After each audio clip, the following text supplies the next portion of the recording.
Hey guys, Tim with PTProgress, and in this video we're going to take a look at the top 10 subjective interview questions I recommend asking during a physical therapy evaluation. So one of the most intimidating things for a new graduate or a student physical therapist is to take the lead during an evaluation of a new patient. Now this can go quite a few different ways because everybody is different. You might have one patient who's very quiet and doesn't really want to share much, and you have to drive it out of them, all those questions. And you might have someone else who wants to share their entire life story with you, and you can't really get out a question to keep the evaluation focused and on track.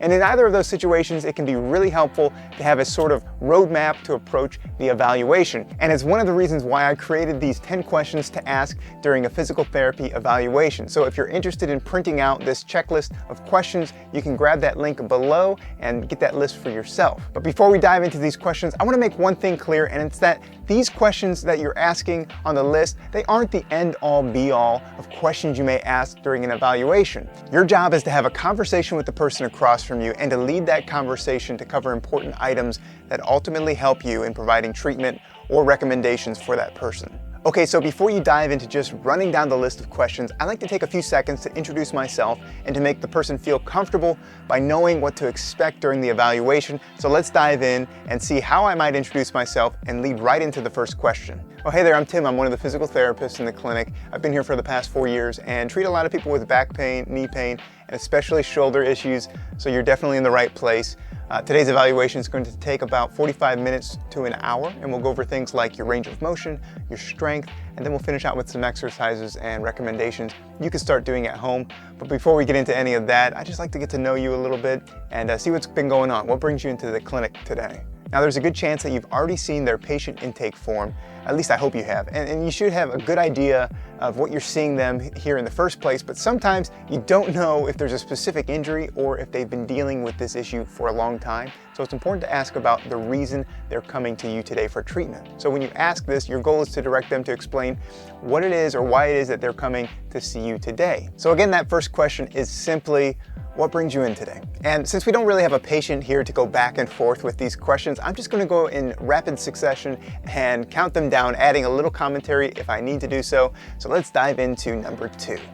Do you have any history of this type of pain or other injuries that could be tied to it? Now, if they're coming into the clinic for back pain, it can be helpful to know if they've had back pain all their life or if this was the first time that they've ever experienced back pain. So this question is to help you understand the onset of pain and how long they've been dealing with it. Okay, number 3 is this. Tell me a little bit more about the pain. When do you notice it most? Do you have problems with standing, sitting, walking, or laying down? Now here I like to dive into functional items that they're having problems doing. You can say, tell me a little bit more about the pain, but I really do like driving it towards functional movements. Now this is really going to help you create a specific plan of care and to write out a descriptive evaluation that's focused on helping the patient reach their functional goals.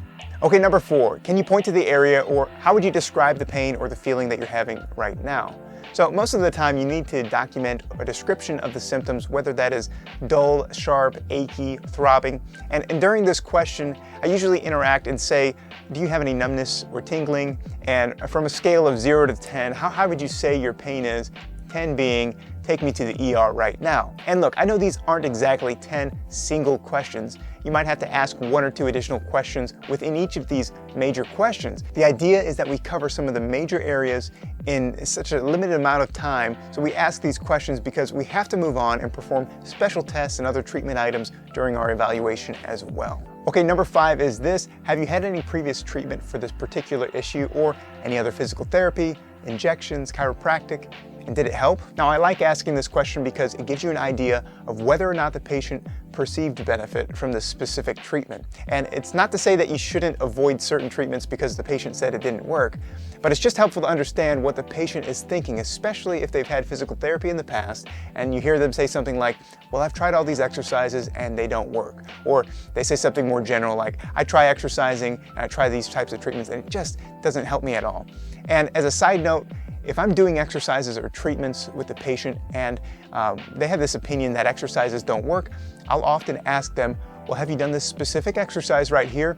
And if they haven't, I'll say, okay, this is great because This is different than what you've been doing in the past, so let's give this a try and see if this helps to relieve some of the symptoms you're having, like your back pain or shoulder pain or whatever it is. Okay, number 6 is this: have you had any imaging done? And I'm not asking this so I can read or see the actual imaging.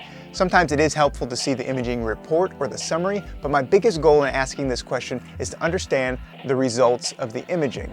Number 7 is this: are you currently taking any medications for this pain or symptoms, and how often or how many are you taking? These can be good questions if you're going to create goals around pain and you want an objective measure on decreasing pain medications or whatever it is that you have as a goal with the patient. Number 8 is this: have you noticed any other changes in your health? Things like night pain, fever, chest pain, bowel or bladder changes.